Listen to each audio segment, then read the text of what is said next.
Kalau dilihat dari deklarasi yang kemudian sudah disampaikan oleh Sekber KIB kan semakin memperkuat posisi Mas AHY masuk ke dalam bursa baca pres dari Anies Baswedan. Tapi di sisi lain ada angin juga yang berhembus dari koalisi tetangga, bahkan yang ngomong sendiri adalah Ibu Puan Maharani yang menyebutkan Mas AHY juga masuk ke dalam bursa cawapres dari Mas Ganjar Pranowo. Kalau dilihat dari segi kalkulasi politik sebenarnya tidak menutup kemungkinan hal tersebut terjadi, walaupun secara historis bergabungnya Demokrat dan PDIP tentu menjadi pertanyaan lain. Nah, yang menjadi pertanyaan saya adalah apakah kemudian penegasan dari Sekber KIB ini mendukung Mas AHY sebagai baca pres secara tidak langsung dalam tanda kutip gitu ya, menolak rayuan dari Puan Maharani untuk kemudian Mas AHY menjadi baca pres dari Mas Ganjar Pranowo. Itu pertanyaan saya yang pertama. Kemudian yang kedua, Mas AHY tadi beberapa kali menegaskan bahwa koalisi persatuan untuk perubahan untuk persatuan ini merupakan koalisi yang solid, tetapi ada beberapa kalimat, silakan koreksi kalau saya salah, ada beberapa kalimat yang mengesankan bahwa dalam penentuan nama baca pres ini ketiga partai dalam tanda kutip terkesan berjalan sendiri-sendiri. Bahkan dalam beberapa hari terakhir juga Partai Demokrat seakan mendesak untuk kemudian Pak Anies menentukan baca presnya, tapi di sisi lain partai-partai lainnya menyebut ya nanti saja tidak berpengaruh terhadap elektabilitas. Kemudian ketika nantinya Mas Anies ini tetap mengulur untuk mengumumkan nama baca presnya, apakah ada evaluasi khusus dan seperti apa bentuk evaluasi yang kemudian akan dilakukan oleh Partai Demokrat? Apakah ini hanya berjalan internal ataupun ada evaluasi secara koalisi? Dalam hal ini adalah eksistensi dari Partai Demokrat di dalam koalisi perubahan untuk persatuan. Bagus sekali. Terima kasih. Kalau ditanya tadi, apakah pertemuan-pertemuan seperti ini sebagai sinyal bahwa Demokrat akan atau sudah menetapkan secara paten posisinya?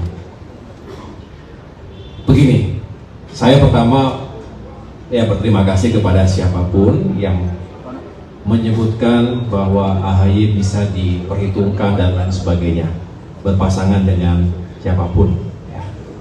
Termasuk terakhir Ibu Puan Maharani menyampaikan ya bisa saja dengan Mas Ganjar Pranowo begitu. Saya menghormati, seperti saya menghormati siapapun yang memberikan sikap atau pernyataan. Bagi saya demokrasi adalah ruang yang bebas, ruang yang luas untuk hadirnya gagasan-gagasan semacam itu. Dan saya sendiri bisa selalu merasionalisasi apapun yang disimulasikan oleh para entitas politik hari ini.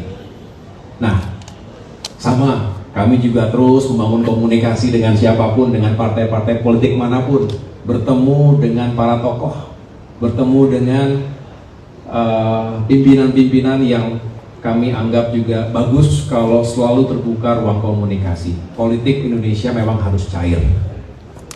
Kita bukan politik pembelahan sebetulnya. Bukan hanya ada dua partai utama seperti layaknya Amerika Serikat.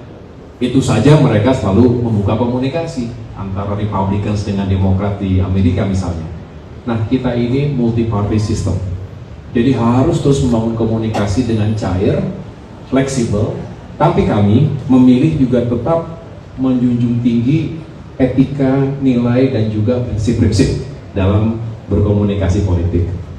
Itulah mengapa, selain tentunya menyampaikan apresiasi tadi, kami juga terus memantapkan rancang bangun dari koalisi perubahan ini.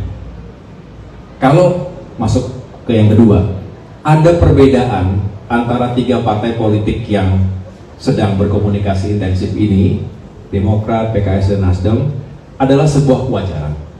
Malah agak aneh jika tiga partai, tiga entitas yang berdaulat dengan konstituen masing-masing, dengan agenda dan juga tujuan yang bisa dikatakan punya keunikan masing-masing, terus semuanya seragam tanpa ada proses dialog, debat, gontok-gontokan apapun istilahnya begitu ya. Malah menurut saya agak aneh. Jadi saya justru mengapresiasi prosesnya yang paling penting berjalan. Selalu terbuka ruang untuk ngobrol. Ya, jadi selalu ada tabayun. Setelah ada statement kader partai A di media massa dibalas dengan kader partai B di media massa yang lain, bersaut-sautan. Selama itu semua masih bisa ketemu dan saling bisa menjelaskan tabayun satu sama lain apa maksud dan tujuan dari statement tertentu atau sikap tertentu, saya pikir sehat. Dan yang paling penting adalah chemistry yang dibangun antara saya pribadi dengan Mas Anies juga semakin baik, insya Allah. Nah, dengan demikian, kalau saya tidak ingin mengatasnamakan yang lain, tapi saya dan Demokrat memilih untuk kembali pada tujuan besar. Kita ingin bukan hanya berlayar, tapi sukses, menang, dan jadi. Mengapa? Ya, itu tujuan besar bersama. Oleh karena itu kita runtut lagi apa yang membuat ini bisa terjadi, yaitu kalau ada pasangan yang benar-benar punya kans kemenangan yang baik. Belum tentu satu dan lainnya sangat sempurna atau sangat ideal, tetapi paling tidak bisa menjawab kriteria-kriteria yang memang sudah disepakati bersama dalam piagam yang kami tanda tangani sebelumnya. Jadi sebetulnya di sana selebihnya kita serahkan kepada bakal capres kita, Mas Anies Baswedan. Nah, dengan demikian sebetulnya di sini kami tidak pernah memaksakan siapapun, nggak pernah. Tapi juga siap untuk berdiskusi dengan siapapun yang penting jangan dia. Nah, kalau ada kata-kata yang penting si A atau yang penting jangan si B, itu menjadi tidak masuk akal. Nah, disitulah kami siap untuk terus berdiskusi. Selama ini bagus, diskusinya saling mendengarkan dan pada akhirnya kita ingin yang terbaik. Dan sekali lagi kita kembalikan kepada Mas Anies Baswedan. Sedangkan apakah Demokrat akan katakanlah memberikan masukan, termasuk tadi evaluasi dan lain sebagainya, saya pikir itu juga wajar. Kalau dalam berdiplomasi atau dalam berkomunikasi seperti itu ada masukan termasuk evaluasi baik internal maupun untuk koalisi bersama-sama, saya pikir justru harus dilakukan karena sama-sama kita ingin menang. Kecuali ada di antara kita yang tujuannya bukan menang, bukan ingin sukses. Nah, itu barulah kita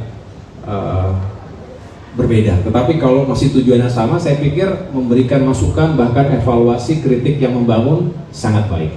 Kira-kira begitu.